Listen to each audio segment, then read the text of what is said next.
પંજાબ દેશના રાજા રણજીતસિંહને એક સમયે વિચાર આવ્યો કે મારી નગરીમાં કેટલા પાપી જીવ હશે અને કેટલા પુણ્યશાળી હશે. તેણે દિવાનને વાત કરી. દિવાનજીએ કહ્યું, તેની તપાસ કરવા વ્યવસ્થા કરું. પછી બીજે દિવસે ગામની બહાર મોટા મેદાનમાં બે વિશાળ તંબુ બંધાવ્યા, એક ધોળો તંબુ અને એક કાળો તંબુ. ગામમાં જાહેરાત કરી કે જે પાપી હોય તે કાળા તંબુમાં બેસે અને જે પુણ્યશાળી હોય તે ધોળા તંબુમાં બેસે. રાજા રણજીતસિંહ ખુદ જોવા આવશે.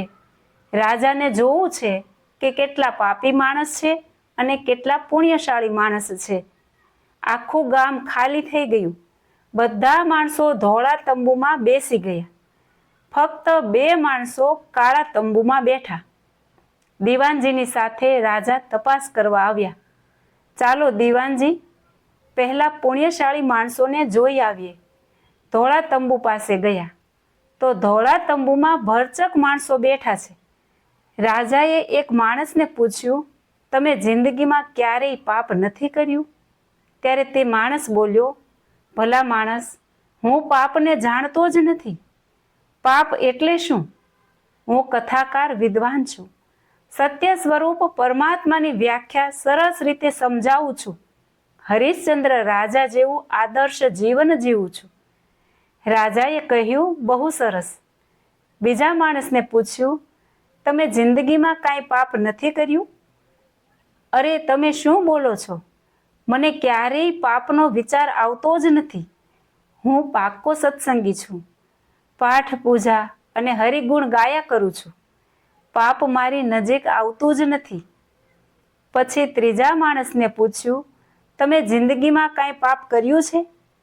મને પાપ કરવાનો સમય જ મળતો નથી. હું સમાજ સેવક છું. આખો દિવસ દાન પુણ્ય અને પરોપકારમાંથી નવરો જ થતો નથી. ચોથા માણસ પાસે ગયા. તમે જિંદગીમાં કાંઈ પાપ કર્યું છે? ત્યારે તે માણસ બોલ્યો, હે અન્નદાતા, મારો વેશ જોઈને તમને ખબર પડતી હશે ને કે હું સાધુ છું. ભગવા કપડાં પહેર્યા છે, હાથમાં માળા છે. અમારો માર્ગ સત્યનો છે. અમે ગમે તેમ કરીએ તો પણ કોઈને વિચાર ન આવે કે આ પાપ કરતા હશે. અન્નદાતા, અમે જે કરીએ તે પુણ્ય જ હોય. અમે અષ્ટ પ્રકારે સ્ત્રીના ત્યાગી છીએ, ધન રાખતા નથી. તમને પૂછતા શરમ નથી આવતી કે તમે પાપ કરો છો? આવું સાધુને પૂછાય જ નહીં. રાજાએ કહ્યું, ક્ષમા કરો. પછી પાંચમા માણસને પૂછ્યું, તમે જિંદગીમાં કાંઈ પાપ કર્યું છે? તે માણસ બોલ્યો, હું એટલી ઊંચી કક્ષાએ પહોંચ્યો છું કે પાપ અને પુણ્યની ભાવના ખરી ગઈ છે. હું આત્મજ્ઞાની છું. અહમ બ્રહ્માસ્મિ છું. અમે પોતે ભગવાન છીએ. પછી બીજી વાત કરવાની રહેતી નથી.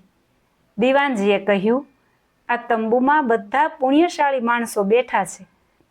તમારી પ્રજા બધી પુણ્યશાળી છે. રાજા બહુ ખુશ થઈ ગયા. પછી કાળા તંબુ પાસે આવ્યા તો તે તંબુમાં બે માણસો બેઠા છે. આંખમાં આંસુ છે.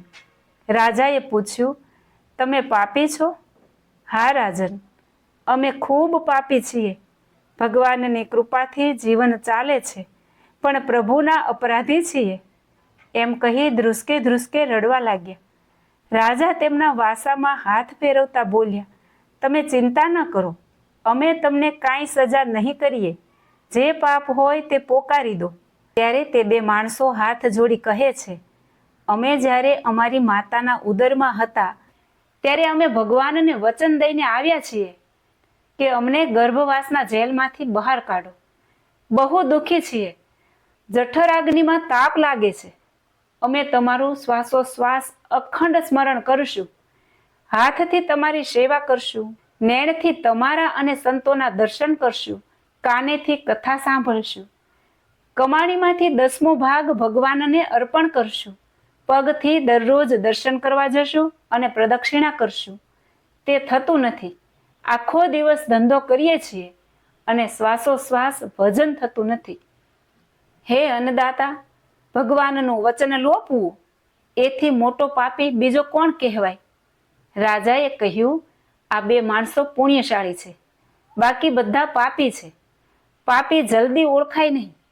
બધા માણસો પોતાને પુણ્યશાળી માનતા હોય છે. કોઈ પોતે પોતાને ખરાબ માનતો નથી. કામ, ધંધા અને વેપાર વધતા જાય છે. પૈસા વધતા જાય છે. બંગલા, ગાડીઓ પણ વધવા માંડી. માણસો અડખે પડખે ભાઈ ભાઈ કરતા હોય, પછી મંદિરે દર્શન કરવા અવાય નહીં, કથામાં બેસાય નહીં, માળા ફેરવાય નહીં, શાંતિથી માનસી પૂજા થાય નહીં, ભગવાનને યાદ કરે નહીં અને પાછા વટથી બોલતા હોય કે ભગવાનની કેવી મોટી કૃપા છે, કેટલું બધું આપણને સુખ, શાંતિ, સંપત્તિ અને સગવડતા આપી છે.